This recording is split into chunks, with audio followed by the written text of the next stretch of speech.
President Baxter, by accepting this nomination, will I be prevented from serving on the audit committee? No, I don't think so.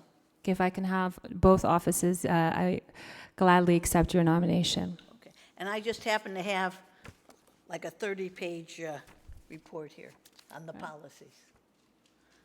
Okay, then do we do a roll call vote? No, I think you can, by fiat, do it. The next one. That's a different person. Oh, the bylaws for the next one. Is it not an action item that we shouldn't take an action? Oh, I just want to make sure that you're, yes, this is the yeah, correct thing. yeah, okay, And yes, we should take action. yeah, That's what okay. the board- We need to vote on it. She was worried I was giving you the wrong thing.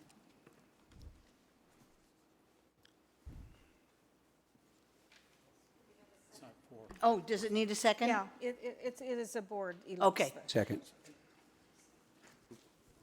Well, can I move it? No.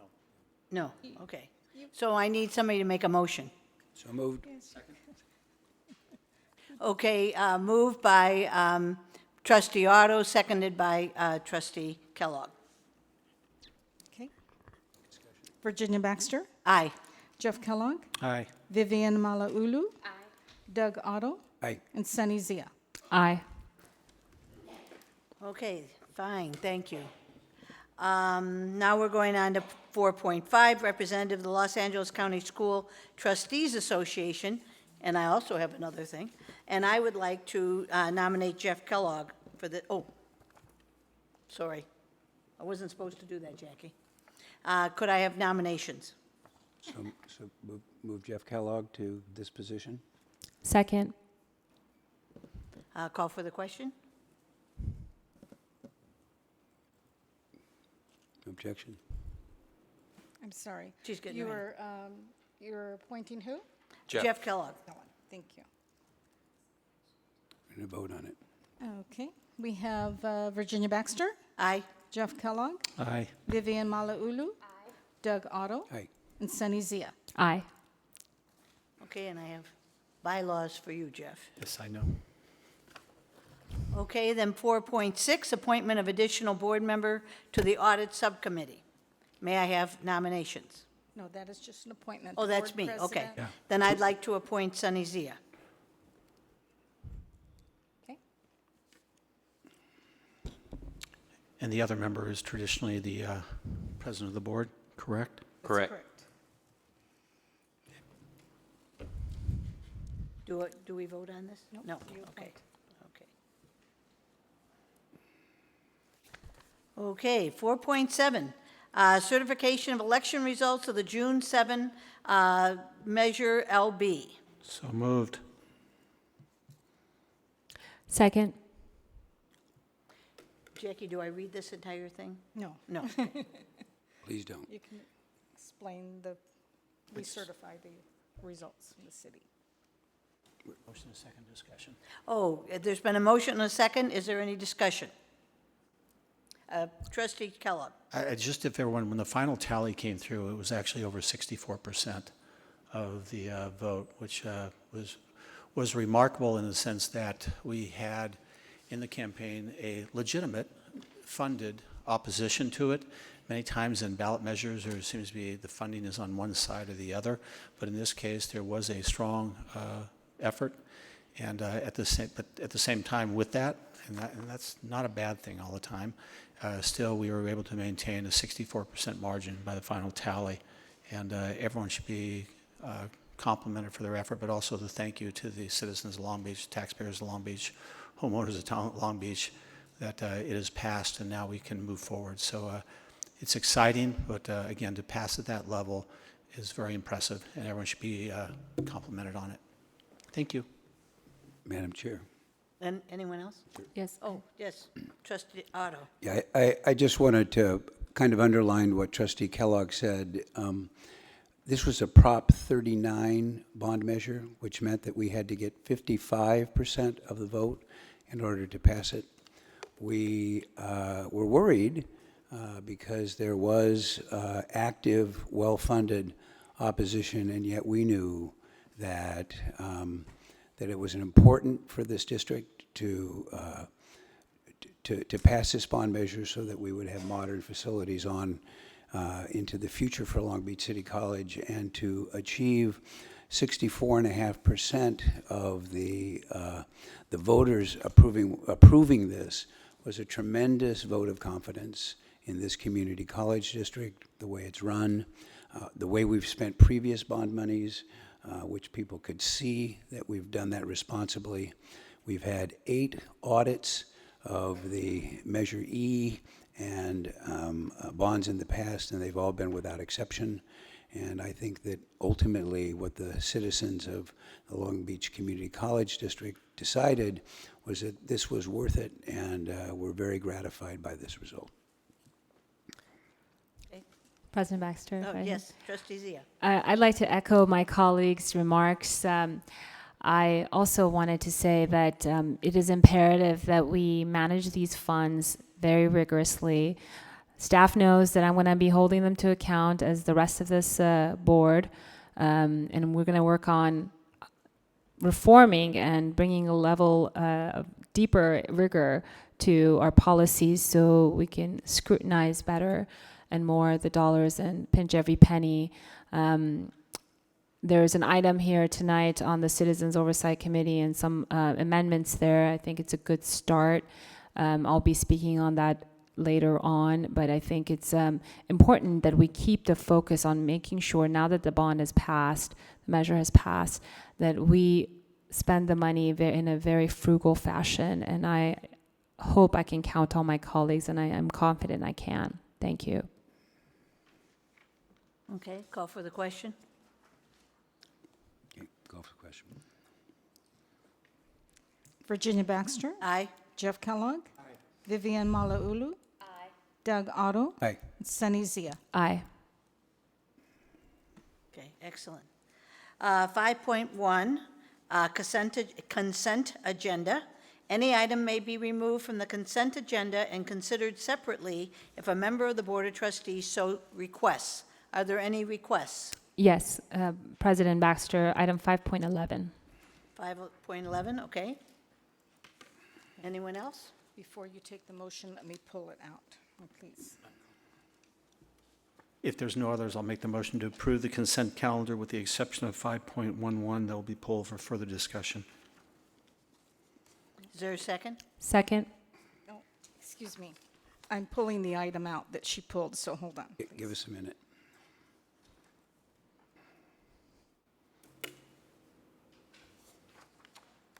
Okay, please repeat who made the motion? Kellogg made the motion and Zia seconded.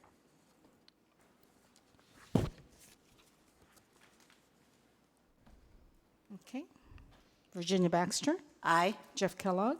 Aye. Vivian Malauulu? Doug Otto? Aye. And Sunny Zia? Aye. Okay, now, section 5.11. Trustee Zia. Thank you, President Baxter. I have a question on the first change order with Construct One Corp. I keep seeing change orders with this contractor, and I'd like to better understand. It seems to be that the total approved change order represents almost 10%. It's nearing that 10%. I still think 10%, the percentage of change orders is high. I'd like to understand how we're managing this, these funds, and why is it that we keep getting change orders on this building that I was under the impression it was substantially complete, if not signed off. So can someone help me understand that? Vice President Gable? Yes, this project was the Building C modernization. This is the last change order that you will see for this project. And the reason that we had it after we've moved in is there were requests by the end users to add some power outlets to make some changes to the doors and the door hardware. So this is the final change order that you will see for this particular construction project. Okay. And just for my own edification and perhaps for the public, so they have an understanding, do we do performance evaluations on construction contractors that complete projects, or perhaps halfway in between the project progress to see if we want to do business with them and determine responsibility of the contractor? We do evaluations, both our program manager and our construction manager does. It's nothing formally done. And in accordance with the public contract code, it's not something that we could prohibit them from bidding on a project again or could prohibit us from using them again. So it's a little bit different of the rules and regulations that we need to follow. But we do evaluate the contractors as the project is underway. Okay, I'd just like to have some measures of accountability on these contractors. Nothing against this contract, I'm just speaking as a whole, and have a better understanding on how we determine responsibility as the code, the public contract code, contemplates and requires that we award to the lowest responsible bidder who has the lowest bid, responsive bid. So I'd like to have a better understanding, perhaps at a later time in a future agenda, a meeting, that how do we look at the responsibility and the fitness and capacity and qualifications of a contractor and determine whether they're someone we want to do business with. That's all I have, President Baxter. Thank you. Trustee Kellogg? If there's no discussion, then No. I'll make the motion then. If there's no other Okay. discussion. Move to approve item 5.11. Second.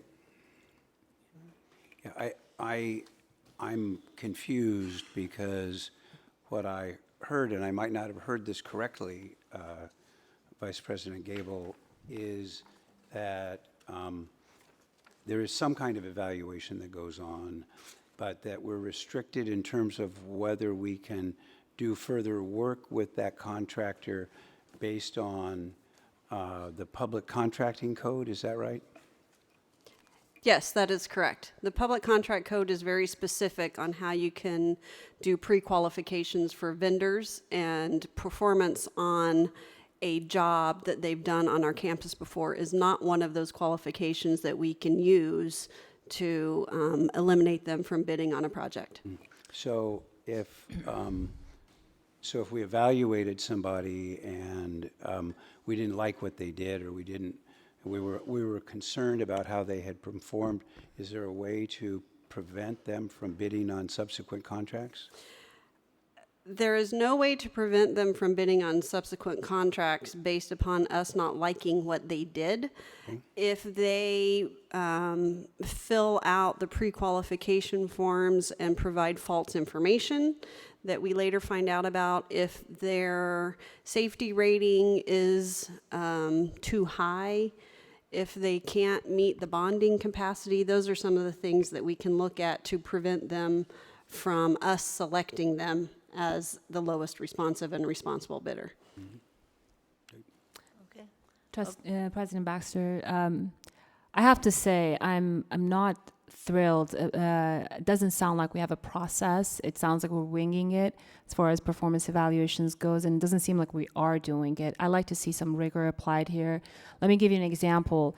I spearheaded and authored what we did for the Port of Long Beach and the responsible bidder policy, which our Board of Harbor Commissioners approved. So I'm very familiar with this topic. While I don't want to exercise my that hat here, I think it's worth looking at. We really looked at surveying 35 other agencies and looked at best practices and what are some of the touch points: safety, risk management, litigation, change order, claims, disputes. Those are some of the touch points that we can look at, and it was exactly along the lines of responsible bidder guidelines of the public contracting code, and that is separate from a pre-qualification procedure.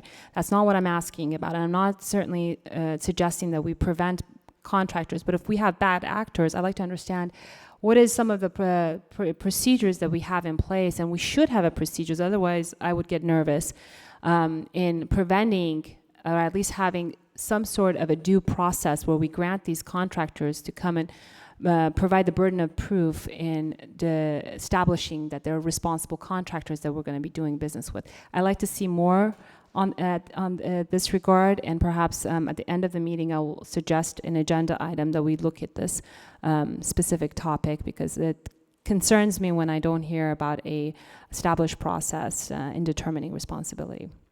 Okay. Trustee Otto? Yeah, I Trustee Zia, have you shared that information about what goes on with the port with the college? No, but I can certainly ask permission and share that. And it's based on rigorous review and analysis of multiple public agencies, including LACCD and the lessons learned there. And I'm certain our Board of Harbor Commissioners, one representative is here, so I don't want to speak for the port, but I can certainly ask to see if it can be shared. It's a public document. It's a public agency. I think it's available, and it's certainly something we can use as a benchmark. Well, I don't know if we would use it as a benchmark, but it would be great to consider, because I'm sure that we all want to get the best qualified and contractors to do the work. So we can always provide, if we get that information, I'm sure that the college can look at it. We can talk about it. Certainly.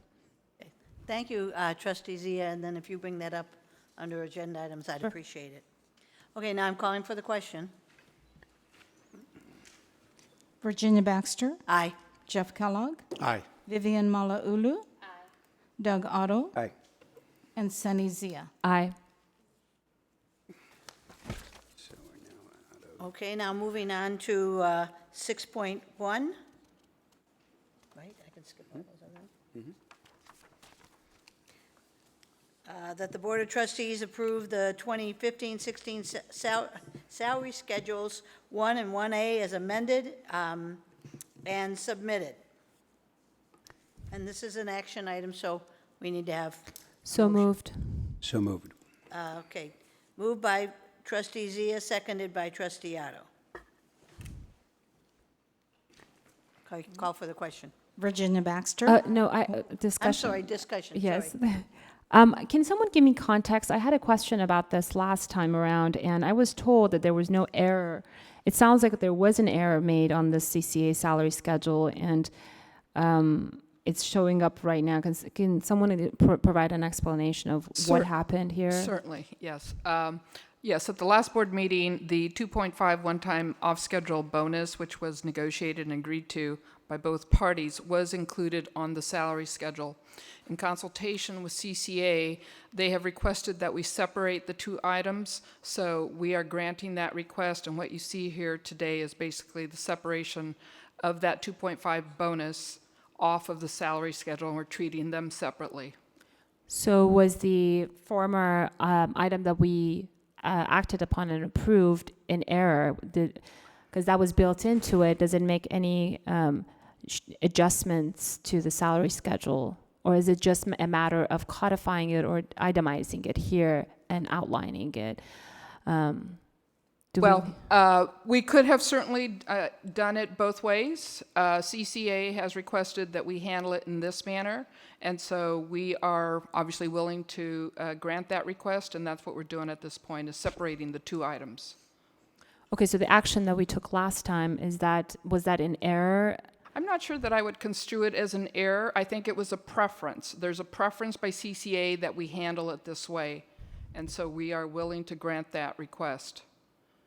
I mean, there are pros and cons. There would have been benefits for the membership to have it on the salary schedule. It would have been included as part of their STRS, but CCA has requested that we do otherwise. What was negotiated with them?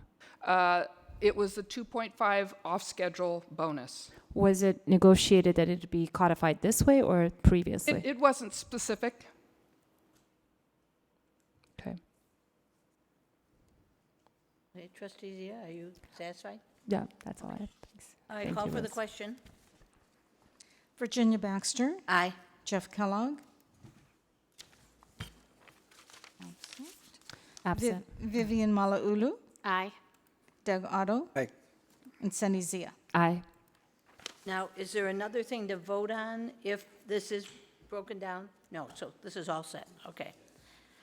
7.1, resolution authorizing issuance and sale of general obligation bonds. Do I need to read this? So moved. Second. Okay, it's been moved by Trustee Zia, seconded by Trustee Otto. Is there any discussion? Okay, hearing none. Call for the question. Virginia Baxter, Aye. Jeff Kellogg, Vivian Malauulu. Doug Otto. Aye. And Sunny Zia. Aye. Okay, thank you. Okay, 7.2, resolution appointing the Citizens Oversight Committee and approving the amended and restated bylaws. So we are voting to confirm the appointment of the Citizens Oversight Committee and also approving the amended and restated bylaws. President Baxter, I'd like to make a motion to appoint Davina Kaiser, Gregory Slaughter, and Marshall Blasovsky instead of the appointees that have been recommended. Yeah, It's a good idea. Second. yeah, okay, just wait a second. Do we, isn't that a new motion then? Yes, it's a new motion. Okay, then don't we have to So negate the It's first called and seconded. the, part of the issue would be that we would have to verify that those members fit the description that those members would be in under Prop 39, fulfilling the roles on the Citizens Oversight Committee. I don't have the answer to that right now. I don't know what other issues we'd have to consider. Vice I have the President answer Gable? to that, President Oakley. Yes, one of them does fulfill the at-large. One of them does fulfill the senior. Then the other one was the vacancy. They all fit the roles that were recommended. So perhaps we can vote on the motion that's on the floor. Asked Vice President Gable a question. We actually don't have any vacancies at this point in time, so at our last meeting in June, the board appointed the Citizens Oversight Committee that was effective July 1st of 2016, and those appointments were for a 2-year term. So currently, the Citizens Oversight Committee is as it appears in the resolution.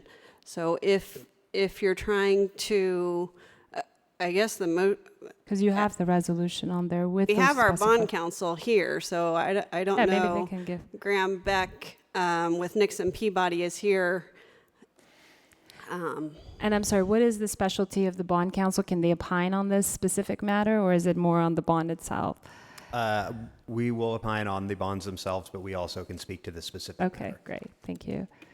And I am sorry, so the question is whether or not all of the individuals fulfill the categories?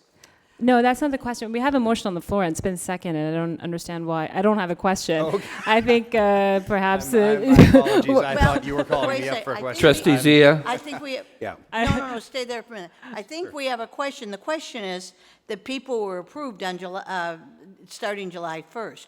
Trustee Yes. Zia is recommending that we Replace remove them, those people and put new people in. Yes. And I don't know. That would be a completely different motion because you've already approved of them. We would have to bring it back as an agenda item, and correct me if I'm wrong, Counsel, to rescind the action that you took at the last board meeting, Okay, because those spots, this body approved of those members at the Right. last board meeting.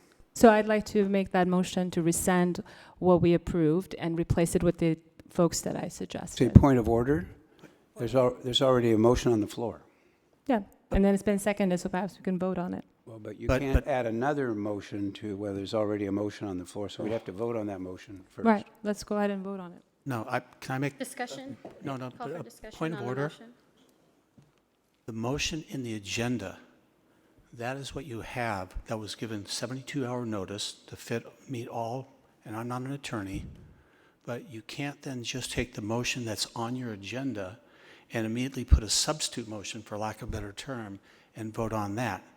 The only thing you can do is vote down the motion that is in our agenda and then ask for further consideration. But to allow that motion to even be made and seconded and is essentially, I don't want to say out of order, but it is illegal. Yeah, Oh, Trustee There was no Kellogg. motion on this action, and it's a recommended action that nobody made that motion. First of all, Trustee Malauulu had a comment? Yes, thank you. Maybe, I'm asking for help from, to clarify with me. I actually think that's a really good idea. I know who you've nominated. A couple of things. One, I do recall having read that there was sort of a rush to appoint members to the committee because they had to be appointed by July 1st. Am I correct on that? For one of the committees, they were going to term out. So Correct. yes. So I remember that there was a little bit of a rush, and I think that there were probably people who were interested. I'm not sure. I apologize in advance. I'm not familiar with exactly how they went about calling for volunteers or asking who was interested. But I know that I remember when Trustee Zia ran a couple years ago, I remember being, very pleased to see that her opponent was appointed. And I thought that was very cool that the college did that. So when you brought that up, I think it's kind of a great gesture in good faith to sort of extend the olive branch, and people who want to serve the college, people who step up to run for a political campaign, which is not easy at all, to be able to extend the olive branch to them and say, come on board and serve on this committee if you choose. I don't know if that's where you're going with that, but Yeah, I think certainly, I certainly. think that's a really good idea. Now, if it's closed, if it's too late, if we missed the boat, so to speak, and nothing can be done about it, then, I get that too. I just do remember reading that there was a rush to get the people appointed. Perhaps that's not, best practice to do that. But I do think it's good practice to appoint people who have stepped up in such a large capacity that they want to serve the college, and to if they're interested, to have them serve on that committee. Okay, thank you. Trustee Just, Otto. Thank you. President Baxter, may I just make a clarifying point here? What this resolution is doing is taking the Measure E Citizens Oversight Committee and saying that we want the same committee to oversee Measure LB. So the appointments that were made were for the Measure E Right. bond measure. If the resolution as stated moves forward, then we will only have one Citizens Oversight Committee. And those committee members have already been set because they are currently the ones that the board has appointed for Measure E. Okay. Even the ones that were voted at last month's meeting? The ones that were voted at last month's meeting were to fulfill the Measure E Citizens Oversight Committee because we had the vacancies on that. Now that the board has certified the election results for Measure LB, we need to establish a Citizens Oversight Committee for Measure LB. As we did in 2008, we are recommending that we continue with the same Citizens Oversight Committee so that we're not having two different committees for each of our measure, since so many of the projects overlap between Measure E and Measure LB. Okay, thank you. So, Trustee Otto. thanks. So, and bond counsel is here. It sounds to me like we've got 3 appointed now at the last meeting, that what we're now doing is consolidating, or being asked to consolidate the Measure E and the Measure LB committees into one, so that we've got all the monies that we've got left over, which sounds like a good idea to me, because it would be expensive to have 2 oversight committees, both in terms of staff time and cost and everything else. However, if there are concerns and questions, one of the things we can do is, based on the bylaws as I understand them, is that we could add additional members to the committee, or we could at least consider that. And so, because it allows for it, and we also have amendments to the bylaws that are recommended, and I think Trustee Zia said that she thought it was a good start, and but she had some comments, and she's making her comments. So my suggestion is that we follow what's suggested here, that we adopt this resolution confirming the appointment of the Citizens Oversight Committee, because we had to do that before July 1st, and we did that, and that keeps it clean, and approving the amendments and related bylaws thereof as submitted, and then revisit this at the next meeting. I must say that I think that this process needs overhaul, that it's, and this, I agree with Trustee Zia that this is a good beginning, but it's probably not the end of this. But I don't like to be doing these things that are as important as this and complicated as this at the meetings themselves. I think that we could sit down and talk about this and come up with recommendations or disagreements about appointments, or not individual appointments, but how many members are on the committee. Just a way to do this. And I personally have some feelings about all this. And so if we could move ahead and then as quickly as possible keep looking at this, because I think there are additional improvements that can be made. I'm not recommending necessarily that we add new members, but that's one option.